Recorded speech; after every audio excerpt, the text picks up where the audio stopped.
neighborhood we lived in has now become Tribeca. When we would study, every 2 or 3 hours, we'd take a break and walk around the neighborhood, and we would run into various artists. When you talk about Asia, you cannot talk about Asia and art without talking about your living room. What I liked about our experience with you is that you were so open to just go into all these studios and see it. You were looking at the art at the same time, for the first time as we were. On zero money, we found a universe of talent and brilliant people who engaged us.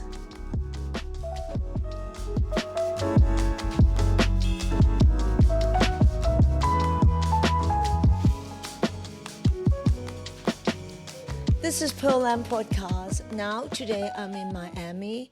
I'm here with one of my favorite people, Don and Mera Rubell. Here, I'm in their home, and look at it, paintings everywhere.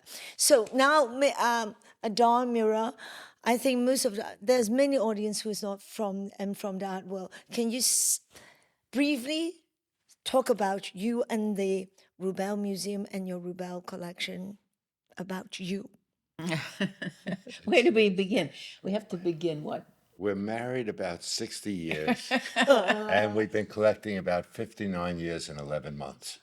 So we can't say we always collected. There's no anecdote for this addiction. I think everybody who comes to Miami, the first thing that they would love to see is the Rubell Museum. And it's really breathtaking, especially yesterday. I haven't been here for 10 years. And when I went to your new museum, I was flabbergasted. Now, one of the questions I always want to ask, I know you got married, and during your first year of marriage, you start collecting. I mean, when you met, you two share the interest, the passion in art? No. Absolutely not. Then how did it all start? Well, it started, Don was a medical student. I know. Yeah. And I was a teacher, Head Start teacher.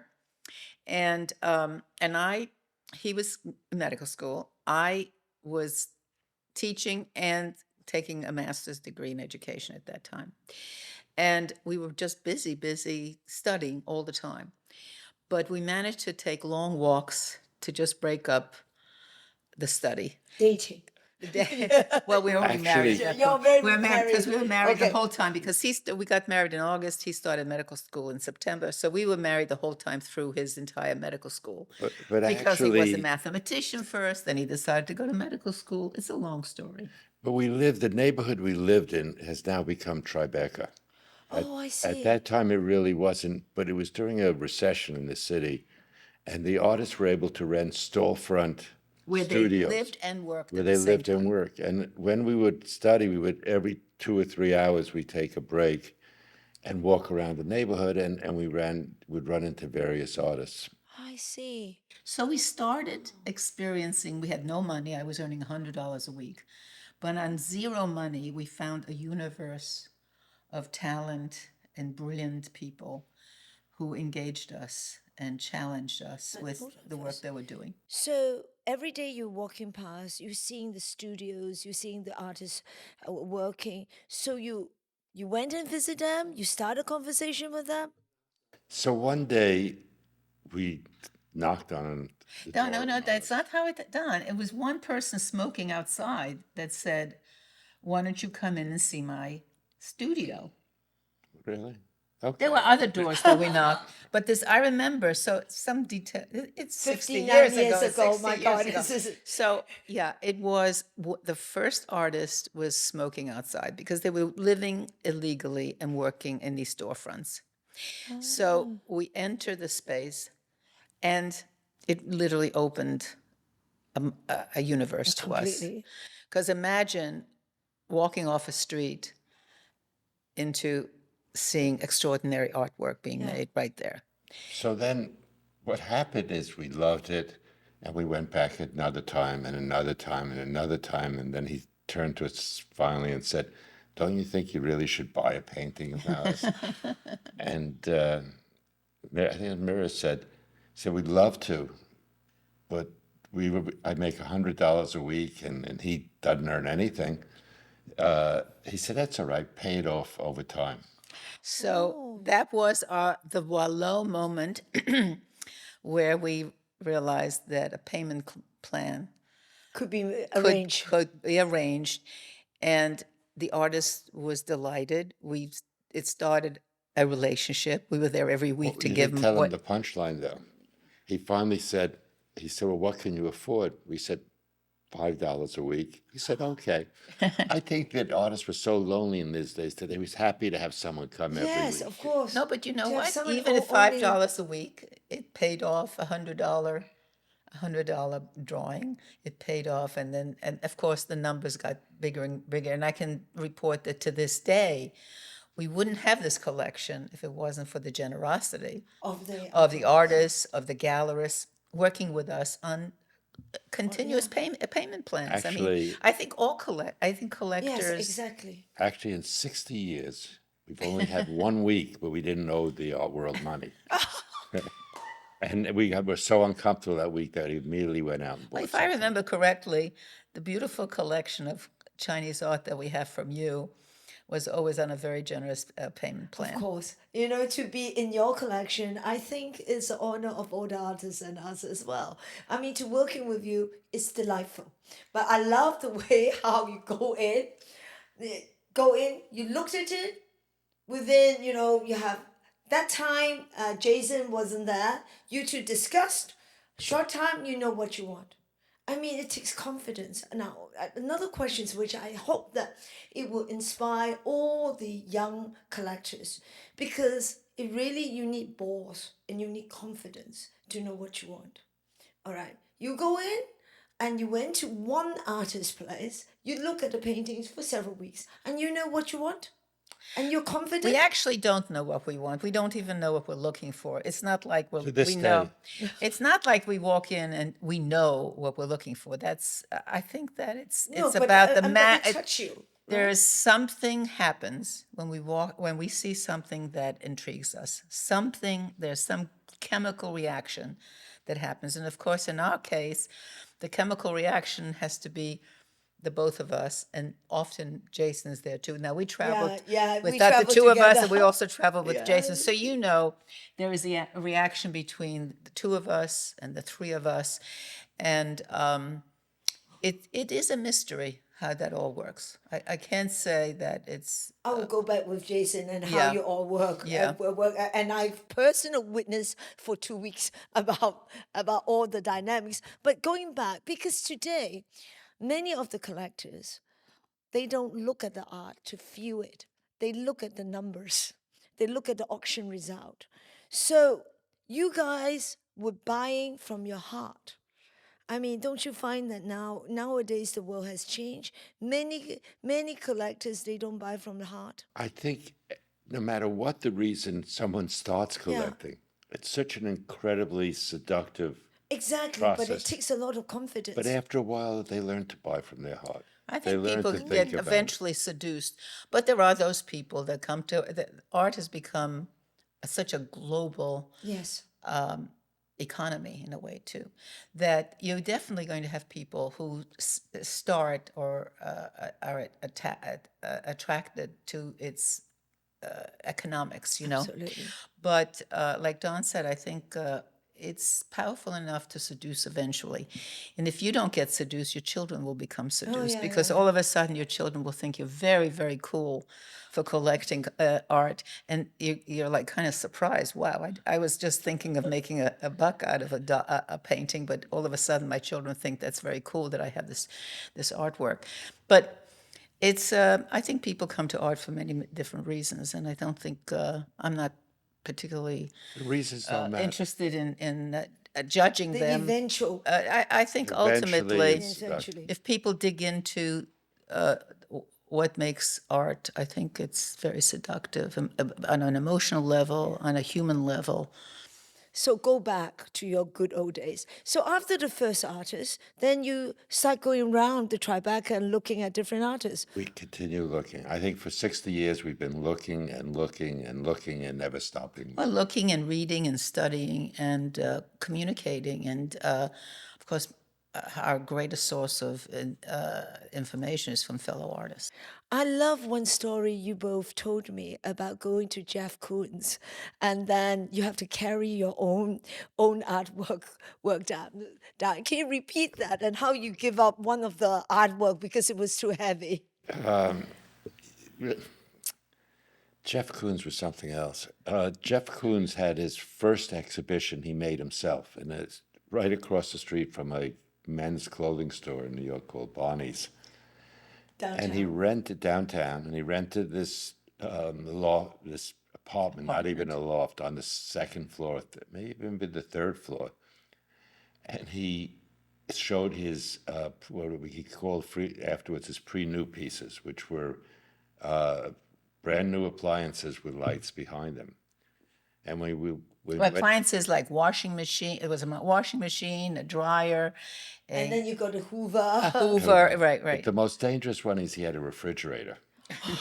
And we really liked this refrigerator, and we told him we'd be happy to take it. He said, okay, Okay, take it. take it. I said, what do you mean? He said, well, it's kind of like cash and carry. You have to carry the refrigerator. No, it was. We didn't end up. It didn't happen. I know because At that time, we wouldn't have had a place to even put it. I remember Don was telling the story as how can I carry this refrigerator Refrigerator, down exactly. the We stairs? tried, but we weren't even able to get it out of the room. Listen, So there was one time where we bought a sculpture in California that came to our house, and the only place that it could fit was to take over our entire living room. So we actually got rid of all the living room furniture and put the sculpture in. Eventually, of course, we lost our furniture. We've lost rooms in our house to accommodate art. That's why eventually we feel very fortunate to have, found the kind of space that you saw in Alapatha. 100,000 square feet where we can take our imagination And now you also have a museum in Washington. Yes. Yes. It took almost 16 years to make that happen because it was a dilapidated, abandoned junior high school. And it meant a lot to the neighborhood because it was a historical black boys' junior high school where Marvin Gaye attended, where some teacher in that school said, Marvin, you're going to be somebody someday. That's why our first show was called What's Going On. which Because was the his song biggest that hit the song. world, which the Fantastic. whole world knew. So, and What's Going On? Coincidentally, we had a work by Keith Haring, and he dedicates this work to Don's brother. But he said, I was making this work listening to Marvin Gaye over and over again to What's Going On.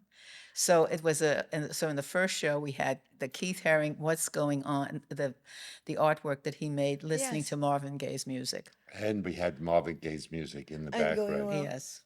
And I remember last night you was telling me that museum was an old school, right? And each of the schoolroom, you have an installation classroom. or classroom. It's perfect. Schoolrooms make the best galleries. I don't know why Spaces. people waste time building galleries. I Oh, know. because Old of the- schools are perfect. So it's You don't they're need to old build walls. they're classrooms, and they're teachers. In those days,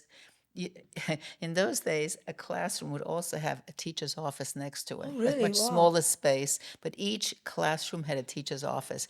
And the combination of the larger class size of the classroom and the intimate space of the teachers creates wonderful spaces for all sorts of intimate presentations of But the not art. so intimate. And some pretty big installations No, fit in there. big and small. It creates a very interesting dynamic between larger spaces and smaller spaces to show the art. So in New York, you were at the time when you were collecting art, it was really the scene, all the artists, the great artist scene has moved to America and they were all in New York, right?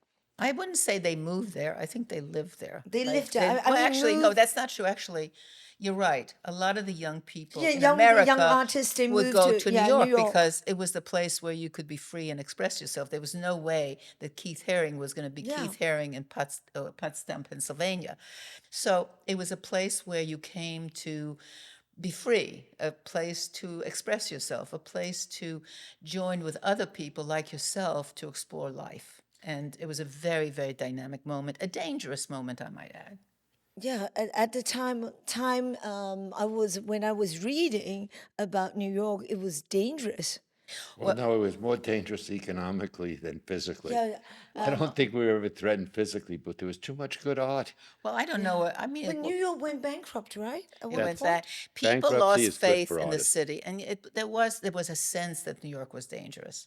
But that's why when these artists, there was a scene happened in New York where it was a place to be with other creative people, and we happened to be there at that moment. I remember we had 1 2 month period where we found Cindy Sherman, Robert Longo, Jack Goldstein, Richard Prince. Richard Prince, all in a Wow. 1 month period. How do you afford to buy all of them? No, well, We don't. well, first of all, Cindy was On 200. time. Wait, Cindy on time, but Cindy was $200. Even at that time, She was yeah, it was- $50. I'm sorry. No, I'm sorry, it was $50. $50. The Cindy Sherman that we had was 50. Her, classic piece was $50. Jean Michel was $1,500, which we bought on a payment plan. We went into Anina Nozai's basement. This was 1981, because Keith, who we met earlier, told us that the most talented person on the face of the earth right now was his friend Jean-Michel Basquiat. So that means that the artist would introduce you to other artists. Exactly, which That's still so- goes on, to this day. Yeah. So when Keith told us that he had this extraordinary talented friend that we had to meet, he said, "Well, go to Anina Nozai's gallery." She gave him a space in the basement. Right. So when we arrived, we said, "Oh, Keith sent us to see this artist." She said, "What artist?" She basically was trying to keep him in the basement. He was like locked up. Well, he was metaphorically locked up in the basement. Oh, my and she God. was at first annoyed that who told you she had a secret talented person working in the basement. And then we finally had to convince her. I said, "Well, Keith Haring is his best friend." And he said, "We should come here." And he's in the basement. Finally, she opened the door. And we went down these steep wooden stairs. And there he was. Painting, Actually- a painting which is now in our collection, Bird Yeah, and I Money. just saw it. Yeah, that painting was in that basement. So at the time, it was $1,500, but you start working already. You're a doctor already. So you make enough money. You can buy several artists, not just one. Well, Yes, that was our kind of, problem. yes, we never kind- stopped at one. No. Let's see, by No, 80, you can that's buy true. all together like 5, 10 paintings. It's even worse than that in some cases. I think Keith, we got up to 85 pieces. 85 pieces. You're a little bit Yeah, but- greedy, you know? No, we're The just art- not too smart. No. I think what happens is they were relationships, and the artist kept growing. I wouldn't say it was never philanthropic. It was we were It so was greedy, yeah. No, Greedy. no word is not greedy. It was exciting to Of be course it is following exciting. the You would artist.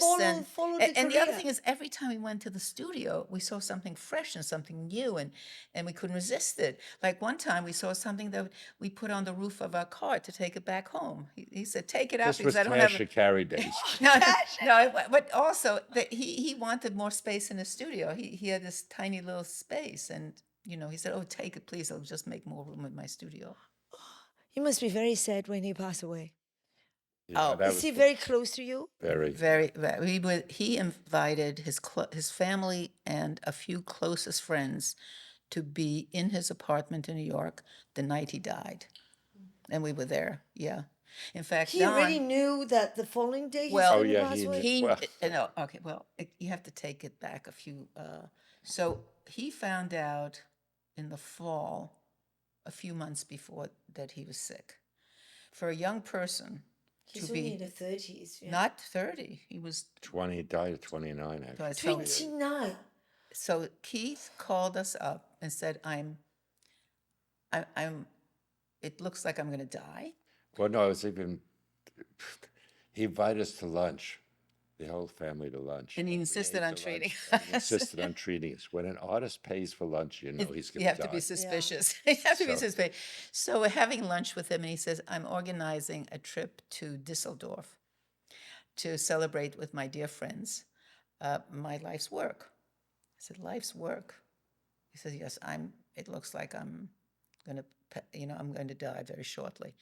But he spoke like a person that lived a long time. He spoke like this old wise man who was not afraid of death.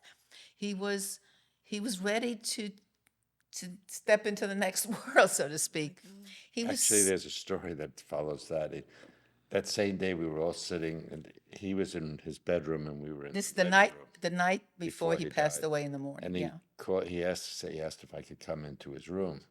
And I came in, and he said, tomorrow morning at 5 o'clock in the morning, I'm going to wrap myself in a sheet, take my leger, and get it pointed upwards.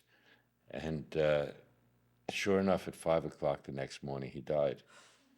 And we never found out what happened with the leger. Except for, a few months ago, there's a book that just came out on Keith Haring.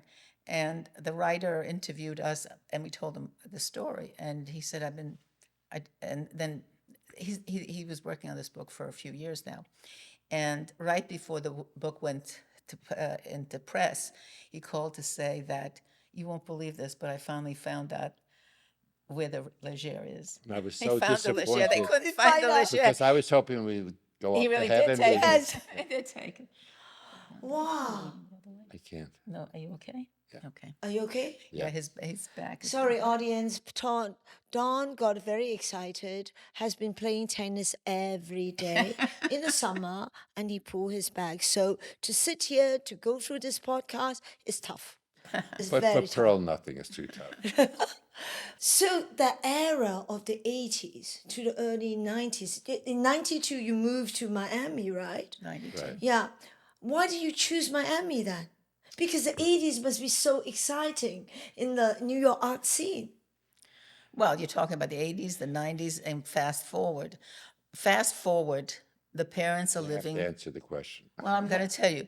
Fast forward, the parents are living in Miami. We're spending some time, more time here. And there were some opportunities here that didn't exist in New York because at that moment in time, I became focused on real estate. And when I discovered South Beach, it was extraordinary. It was like empty building one after the other that you Oh, could. it was just empty. Yes, empty buildings, abandoned, just like shut down buildings, and it was it was a challenge because it was something that, like all this Art Deco, that was just sitting here. Yeah, so yeah. So and because I was at that moment involved in real estate, I saw an opportunity, and then Don continued to practice medicine.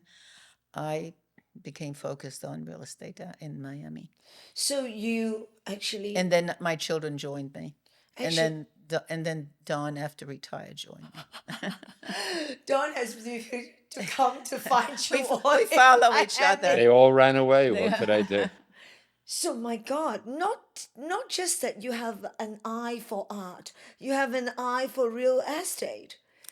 Well, anyone I think artists teach you this. I mean, if you spend enough time with artists, you realize that you have to go. The frontier is always in the invisible, where other people don't see it, and you see it.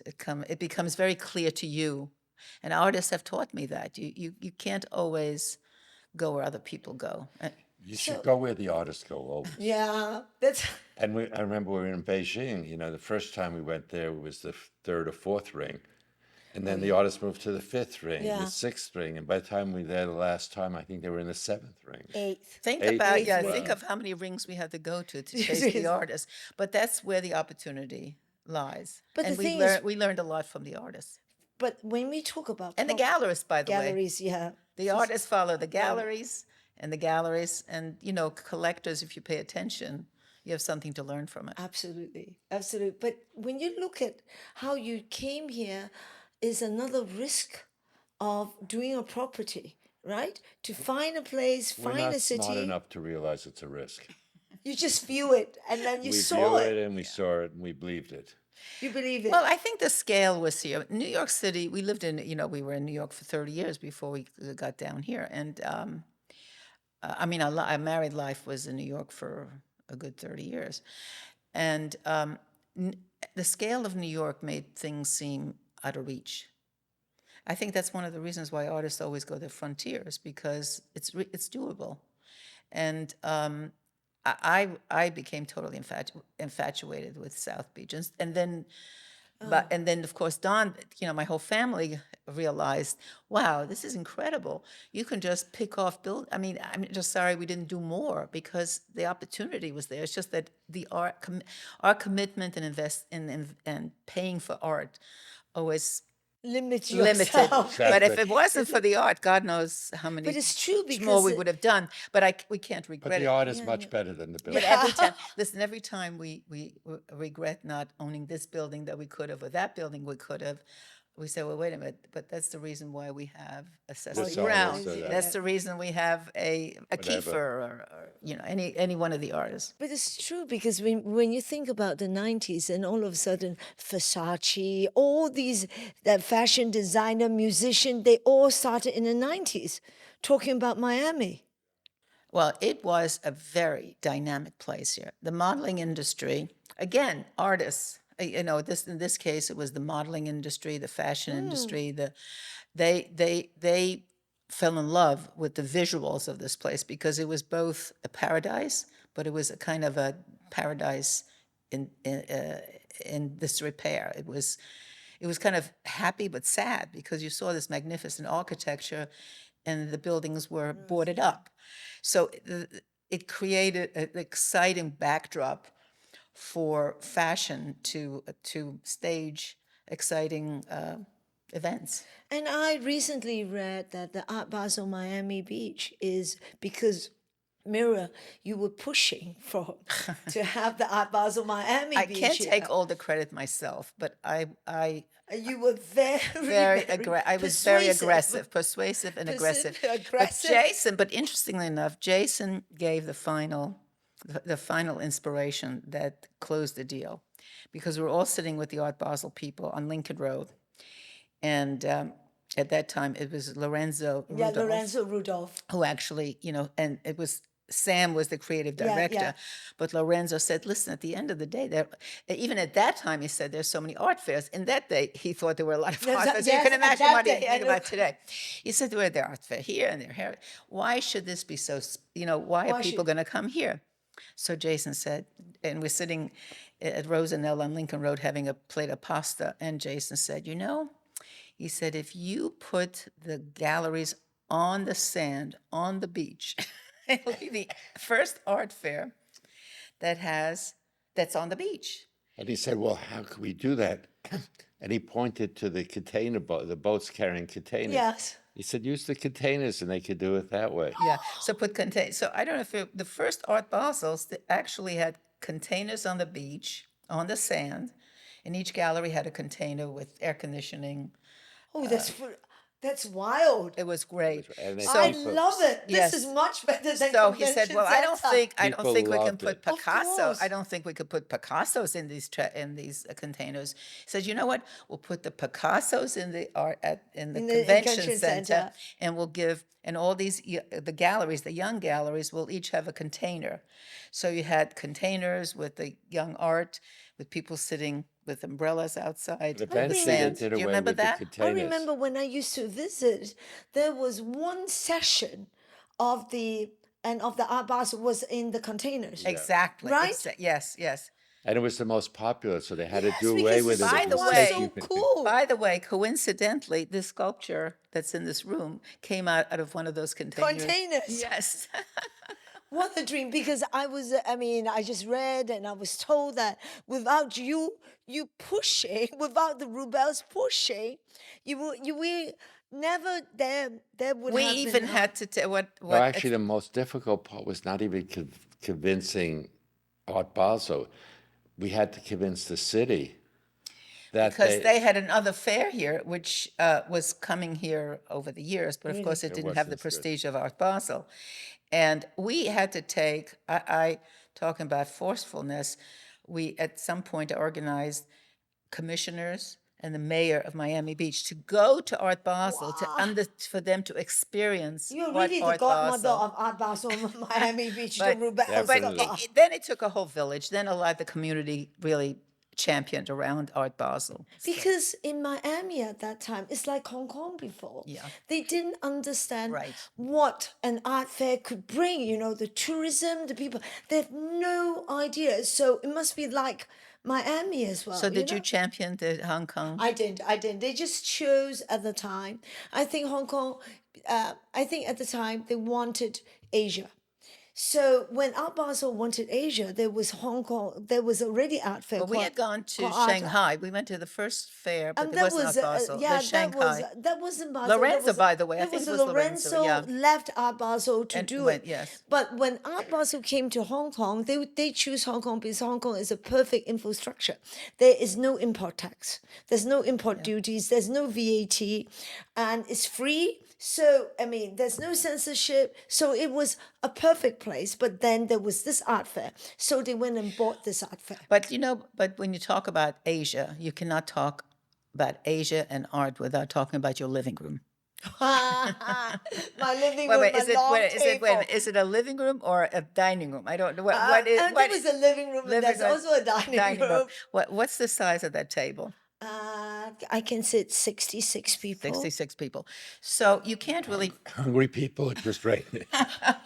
No, 66 is but not 80. You 66. haven't been to Asia and you haven't experienced art in Asia and you haven't experienced the vitality of art in Asia without being at that table with all the people that you invite and feed the most exotic, amazing food. Yeah, but I'm You still still waiting. have those. You Yeah, still have those. the hands with the dish. I'm still waiting for you to bring your granddaughters, your We're- whole we're- another generation to come. Well, he has one more year till his Chinese is fluent. He's only 12. Yeah, one, Oh, yeah, yeah, yeah. When Your he gets to grandson is 13, amazing. Yeah. we'll be able to bring You him. know what? It will be fantastic if you can bring your grandson seeing Chinese instead of just going to Chinese That would be very restaurants special. to speak Chinese. But We seriously, might leave him there with but you. for a seriously, year. please. Pearl, your dining room sets the tone to the hospitality and to the kind of dialogue where East meets West and the kind of the way it all opened up, when, Thank you. Thank you. Also, you were one of the first gallerists. I mean, at one time we went to all the studios, but the artists did not have gallery representation. No, That's something very late. That was really early because I remember your first China trip.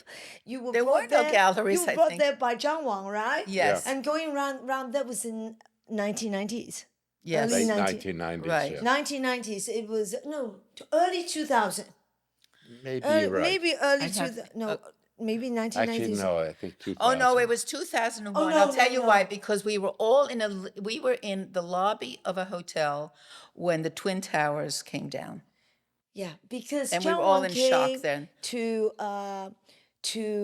America 2001. because of the Inside Out show, 1998. Yes, exactly. And then she was going through a very tough time until he met you all. You saved him, and you. I don't you know what made that's- his career I don't know. global. I hear all the artists complimenting you. Recently I was in Ghana. I met with Marco Bovo. Marco. And of course, the Rubells are mentioned. And We appreciate that. It may or may Yes, not be true. that we was- appreciate you it. made her. That was you made his magical. career. Marco did the most extraordinary residency with us, and the rest is history. That's all we can know. We fell in love with the art. We showed the art, and the rest, But were you the first gallery? No. We have Courtyard Gallery and we have Shangard from Yes. Lawrence. Okay, so And they were- these are the early galleries. Early. Yeah, very early galleries. So Shanghai we have Shangard. Lawrence has done a great job, and then Courtyard Beijing has you have done the Courtyard Gallery, and at the time it was Karen Smith, and then later on it was Matt Marjo. These are the early galleries. What I liked about our experience with you is that you aren't just of course, you were eager to show your own art, the art that you were already exhibiting. But what's so exciting is that you were so open to Yes, of just course. go I'm in, learning to from just you. like go into all these studios and see. You were looking Yeah, at the I art at love the it. same time for Yeah. the first time as we were. So it was. By the way, for all the audience to know is around 10 years ago or more than 10 years ago, the Rubell family was with me. We went to a 10 days or 2 weeks trip around China. In a van. In a van. And airplanes too. We took planes. Airplanes, van. My God, we went to all these other Trains. We places. did everything but walk. I mean, Yeah, walk, and then the best story was that we were in the car. So after the studio, so we have father, mother, son, daughter-in-law. We were all inside the car. They were discussing about which artists and everything. So we have the mother and the son together and keep on telling the father, no, no, no, no, there's a whole negotiation. Because apparently Rubell family collection must have all the members agree to collect certain artists, right? Yes, And it has all the to be a pieces. consensus. And I can't even imagine what would happen if we didn't have that, those limitations. I mean, we'd have to have, we'd Are have you to take actually, off. it's very Freudian because my wife always sides with my son. Always, I can No, see that's that. not We true, were laughing Don. at the back, and we all didn't say anything. We said, "Ooh, Well- it's always two against one." Well, the However, I'm very stubborn, so that Very would have the stubborn. said. funny thing is that a Jason lovely- is always on the side of, he's much more conservative. It's just the opposite of what you expect. He's much more conservative because neither one of us has had an art education. I mean, we've read all these books, Yeah. but we don't have a formal education. But Jason Jason does. Jennifer has an art education. And I come from a talented family. My father was an artist. My sister's an artist. I mean, so we come from a talented family, but we never, the two of us, It's not academic. it's not. So Jason really brings a kind of much more academic point of view Much to more this. historical. I would say. Historical. And not academic, historical. By the way, Jason did Keith Haring's last interview in Arts Magazine, Ooh, Good amazing, interview. just as a beautiful interview.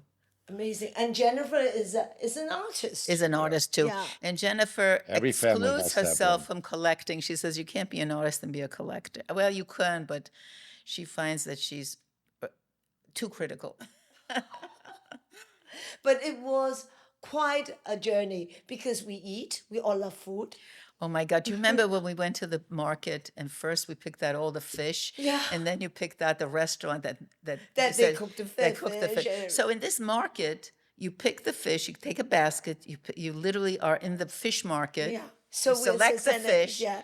And then you select the restaurant that And then makes they it. send it to the restaurant to cook for us there. And it was the best fish we Oh had. my in God, Orange. that was incredible. It was incredible. Where was that? What was Hong that? Kong. It was that Hong was- Kong. That was Oh, Hong wow. Kong. I smuggled you out during one lunch, and I said we have to go and eat. We and had sit." some incredible meals. What about the time that we came to the driver, we were starving, we didn't know where to eat. And the driver said, no problem. I'll take you to my family. And we arrive, and then we arrive in a very simple place. very simple place where they're using eggshells for fuel. I didn't Something even know like this. eggshell. I mean, it was crazy. The And food meal- also was good. I don't think we had a bad meal in China. It was incredible. No, We had incredible but, food. But the best thing about the both of you, your whole family, you guys were adventurous. You it- won't.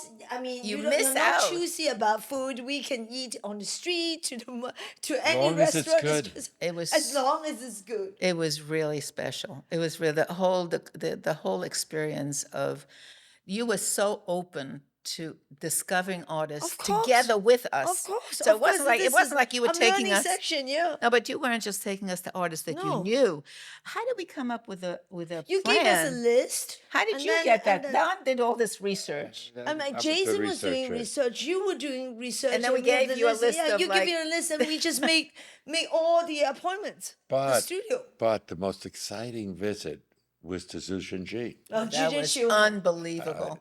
It was very cold. First, it was remember? February at that time, and it was so- cold. Jiu-Jitsu one, I wasn't there. I saw you in Singapore. You were asking me, oh, where is some young emerging artist? And I said, okay, emerging artists doesn't need to be Young. to be limited by age. Right. Okay, I'm going to send you some old emerging artists, and when you arrive, and I send Xiaoming to meet up with you and to bring you to all those artists, and then you love the Jijingshi. Oh my God, we walked And in. Jijingshi again always thank you. Because without his work shown during Art Basel Miami at your museum, he would never have. You know, those such- paintings, each painting is 800 pounds. Okay, that's one of 3 He panels. would Each never panel. be able to do those 6 meters. Baby. How did you are he the do only it? one who can do it. who And has how it. that arrived safely in America is a miracle. You did some job packing it up, but those pieces are now they hang permanently in our space because you can't move it. So you it's cannot. No, so no, heavy. but you don't want to move it because first of all, the way the paint hangs on the canvas, it requires an ongoing life because he likes it dripping. He likes Yes, it he likes it changing. dripping, He likes it dripping. He likes it changing. So to move it would be dangerous on the life of this painting, and people are always blown away by the magic. The paint still has that smell of paint. Yes. It's still, you can feel it. But it's interesting. He was both the youngest artist and the oldest artist in the exhibition.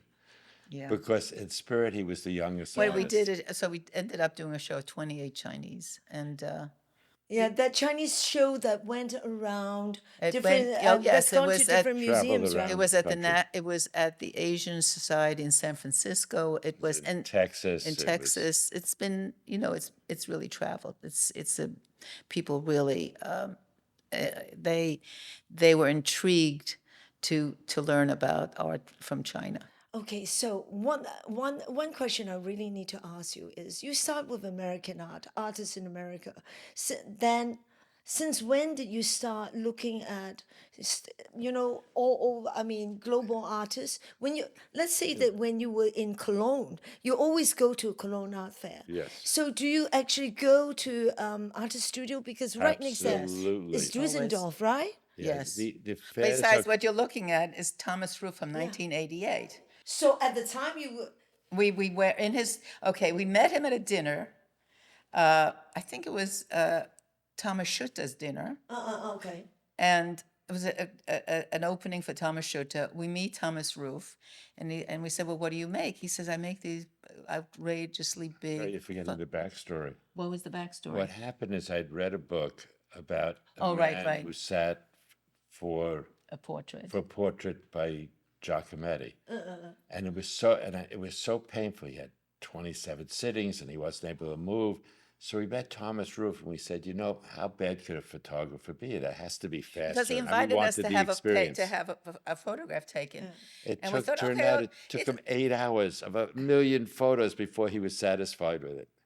8 hours. So we thought, oh, a photograph, we'd just go there, and we'd never experienced being the subject of an artwork before.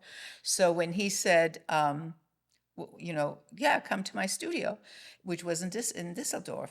So we went to his studio, and it took 8 hours for him to do these 2 pictures. So you have a picture, that's me, and that's Don over there. He's very famous for having done portraits of young people. We were the first, We were the first older people. At that time, we weren't older. that old, We were the but- first older. And how old were we there? 48, 50. But the big complaint he has, he said, young people have wonderful blank faces. And He your said, give face me a is. blank face. And give, he me, said- give me a blank I face. said, you're 30 years too late to get a blank face. No, so these are these are as blank of as we can come. an expression as Blank we can give. face. Oh. Yeah. So this is 8 hours. 8 Yes, hours. it took 8 hours. Very Yes, painful yes. hours, I might add. Well, so we learned that photography can take just as much time. Needs to take that time to really get it. But I became very sympathetic for the fashion models who sit there all day waiting for these photos. I think fashion photography is really different from art photography. It's different, but I'm just saying in terms of modeling, in No terms one of being a offered me a model. fashion In photographer. terms of being a sitting model, a model is difficult when you think of what in history what it took for all the these, sitting is the sitting. yeah. Yeah. And then okay, so you do. By the way, the sitting before the photograph was a tool to create a vignette that you could paint from. Do you know? But what So had it, you answer know, to your question, though? for centuries, you had to have the model actually sitting there all those hours Yes, as the the sitting, painter. Just as bad. Yeah. But in answer to your question, what happened in around 1982 is all of the European collectors came to America. Yes. So being Like who the we are, Sachis were coming. Yes. we decided to go to Europe. If they all were coming here, we were going to go to Europe. You know, it's funny that what Don's mentioning, because there was a time when, you know, East Village, East Village was a place that we visited every single Sunday. We visited studios and galleries, especially on Sunday. The galleries, they were all open on Sunday. Not And like today. Not, well, no. But the interesting thing is, all of a sudden, there are these collectors called Doris and Charles Saatchi. Everywhere we went, they bought the art. And all of a sudden, the prices went crazy. I mean, they went absolutely crazy. And no one could compete with them. It was like, oh, Jeff Koons, Richard Prince, Cindy Sherman, International with Monument. Who are these people? So Doris and Charles Saatchi, like, were But it was not only them. of It them and the was, Schwartz. I mean, there were a whole group of people that came from a different collecting generation into this young generation. And we felt kind of pushed out in a way because we didn't bring the money that they brought. So we said, the hell with this. We'll give them New York and we're going to go to Europe.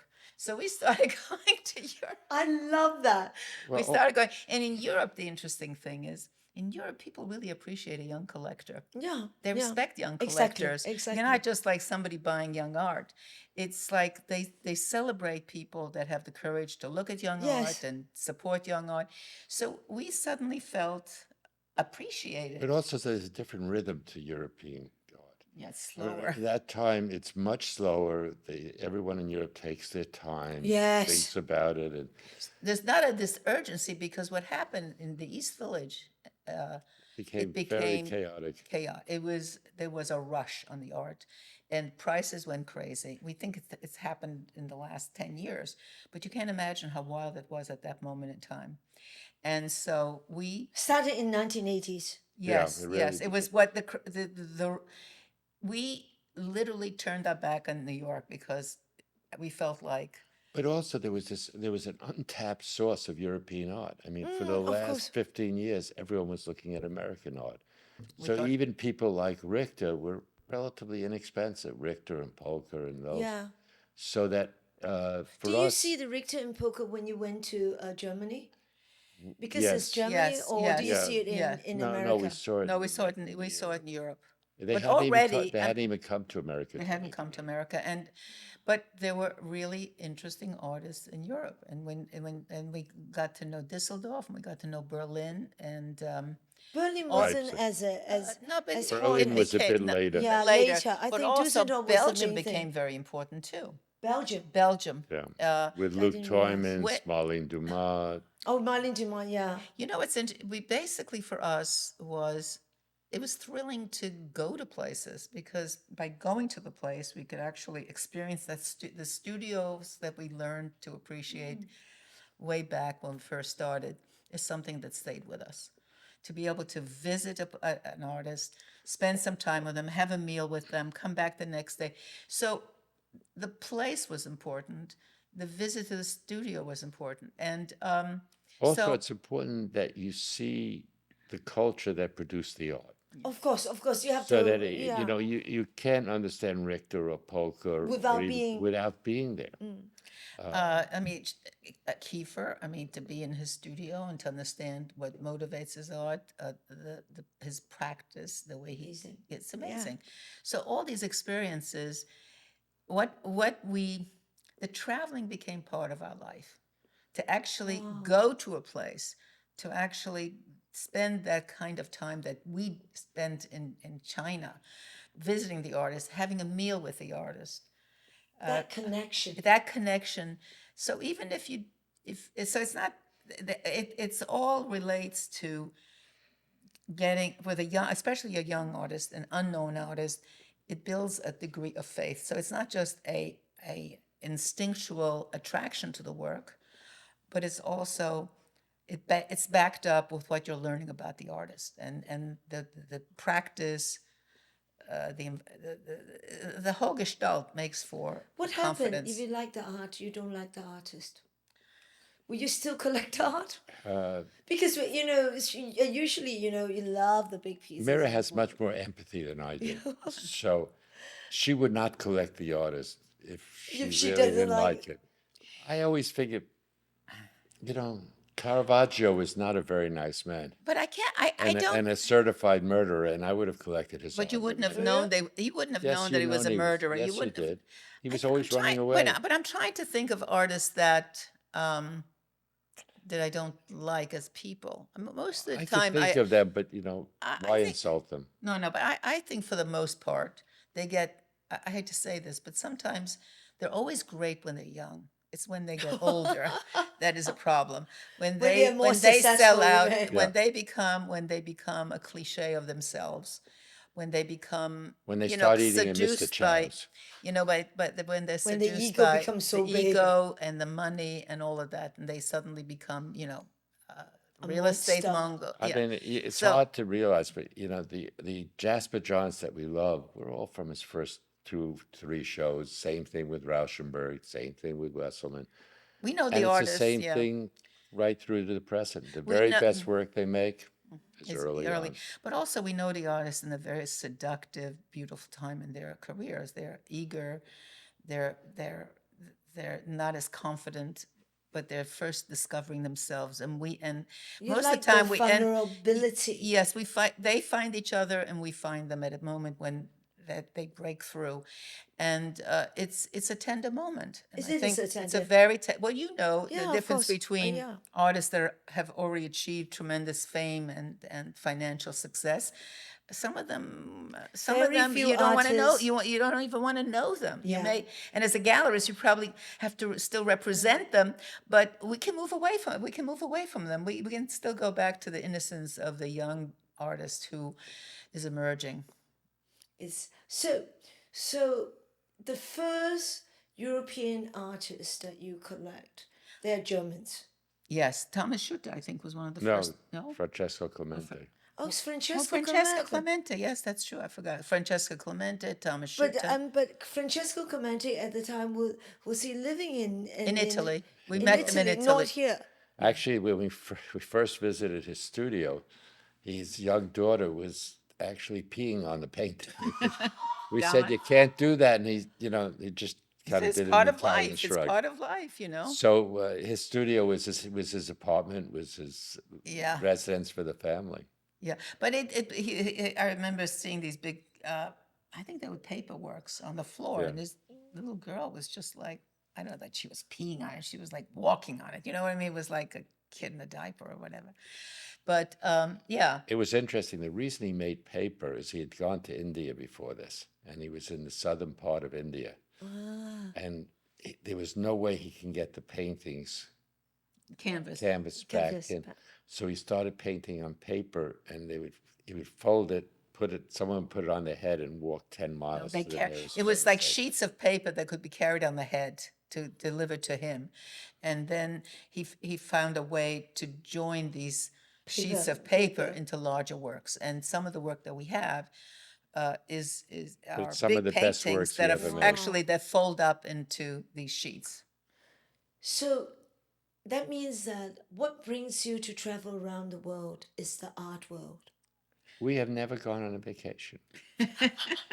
The only Like we just actually American Airlines just sent me something and said we just passed 3 million miles, Yeah. and every one of those 3 million miles was to look at art and not to go on vacation. So, but do you call that work? Do you I call know that- because you see. By it the as- way, do you ever go on vacation? no, I Of don't. course not. Of I course don't not.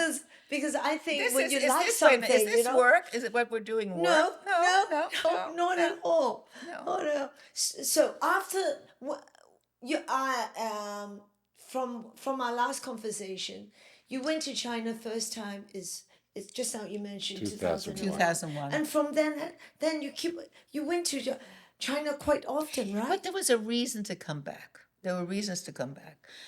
You were one of those reasons. Oh, thank you. Well, you were because Thank you. It was great. you enticed us into. We had a taste of China, right? We had a taste of China in 2001.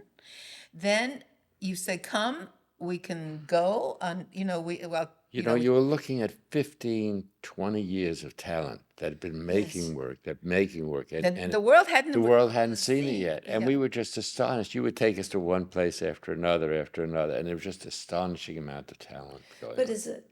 But everything, you haven't been back at least.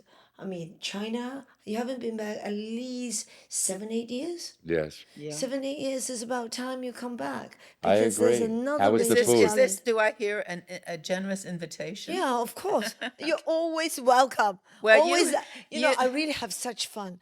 I mean, our trip is unbelievable.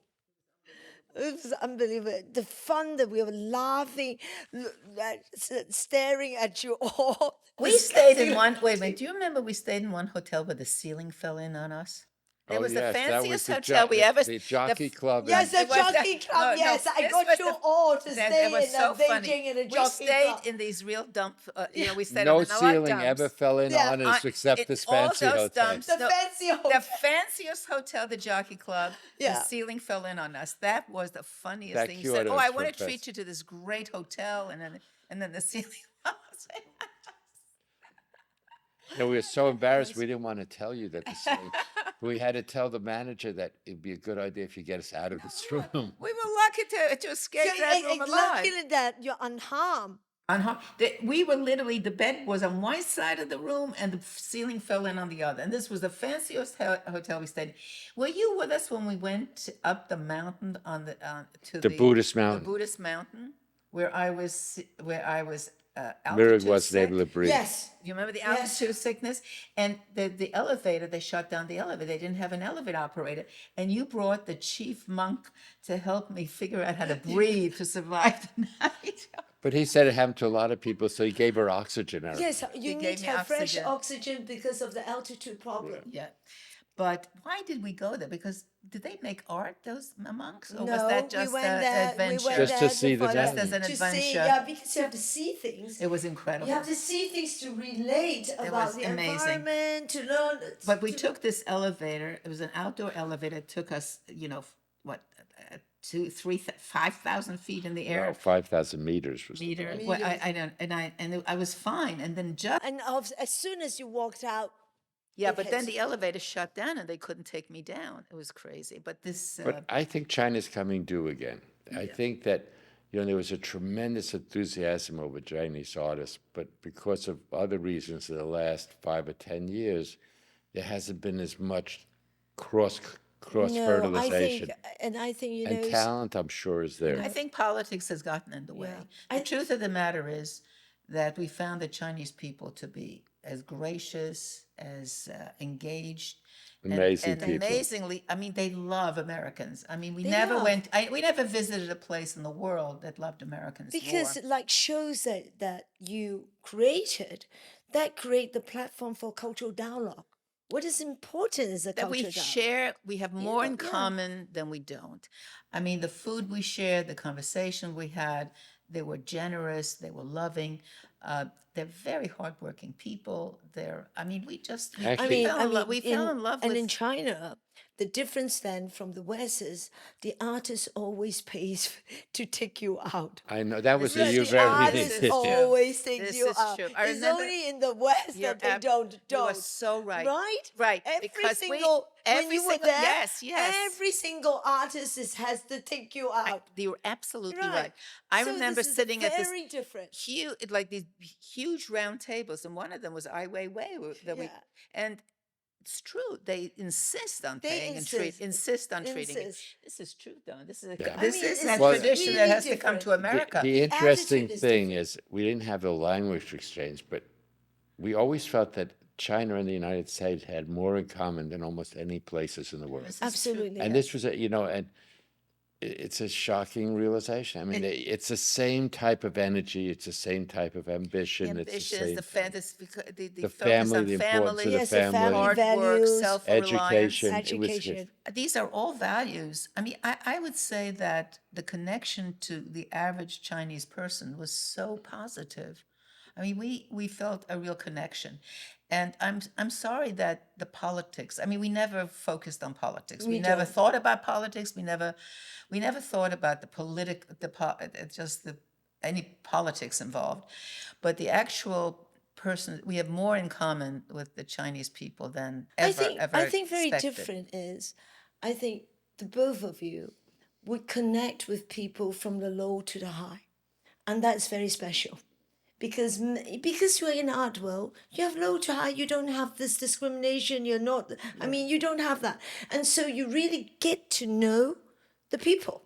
No, actually, I'm looking forward to going back to China. You should, because it's a complete different Well, field. we got a very special invitation from Yeah, Pearl you Lam. This is have not every to. day you get an invitation from Pearl Lam. And then We'll have to. Will you have enough people to seat at that table when we come? yeah, I will give you a huge party. And I think when you arrive, all the artists will be flying in. Oh, that would be They very will be special. That I flying doubt, in. but And all the right. younger artists is very different today as well. What's different? Because they have education. Because the older generation, like 60s and those, they didn't, many of those, they stopped studying when the age of 16 or 18, I mean 16 basically, because they're sent to factories. And now in the 40s, and those in the 40s, they have education. Some of them sent abroad. But this generation, they have nothing to worry. There's no politics to worry, nothing to worry about food. They're very confident. Confident because they're more Is the confidence secure. justified? And are they actually? Is there a market for their work? Now they're getting worried because when they're coming out, there was still a market. Now there's no market. That's true all over the So world you have right to now. see how they survive.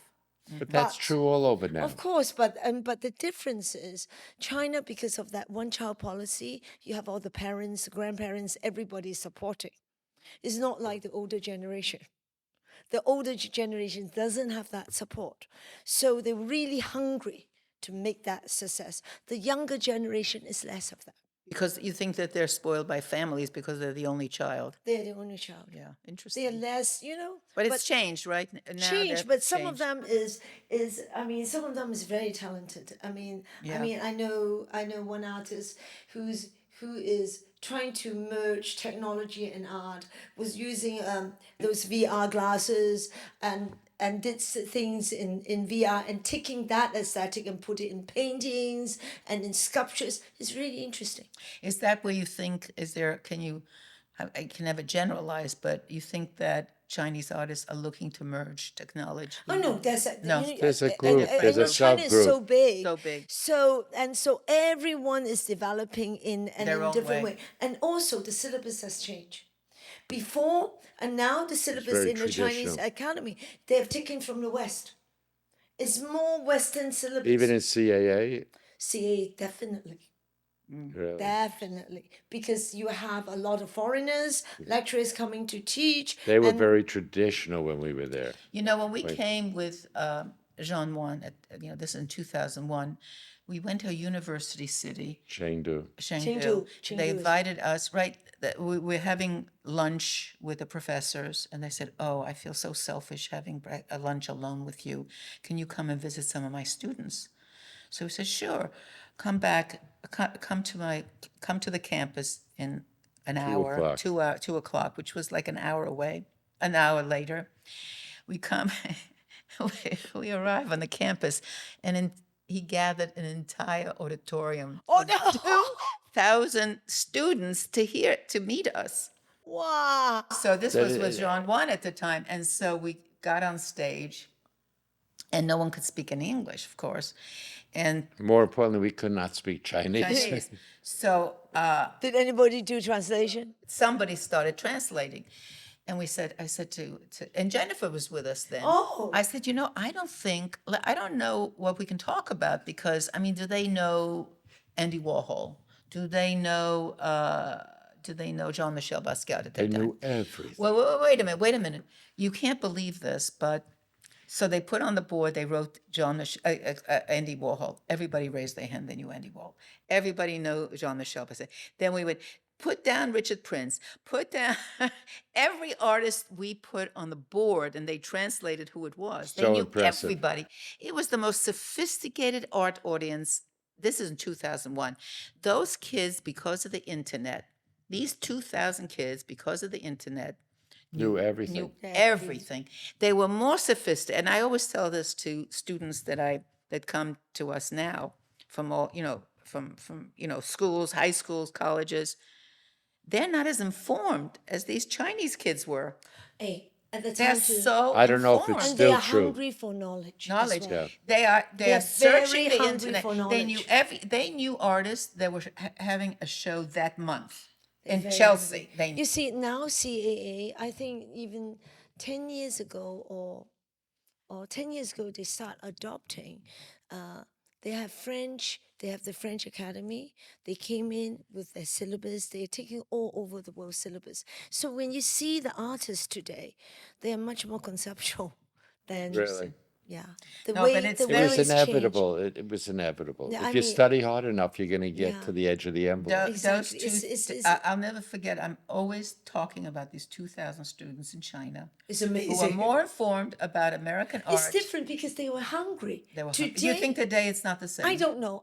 I feel that they do know, but they are more like the artists in the West than good old days. Good old Well- days is because it's not open. You don't travel so hungry much. to learn. They're hungry and hungry and hungry. And you have a foreigner bake collectors coming in.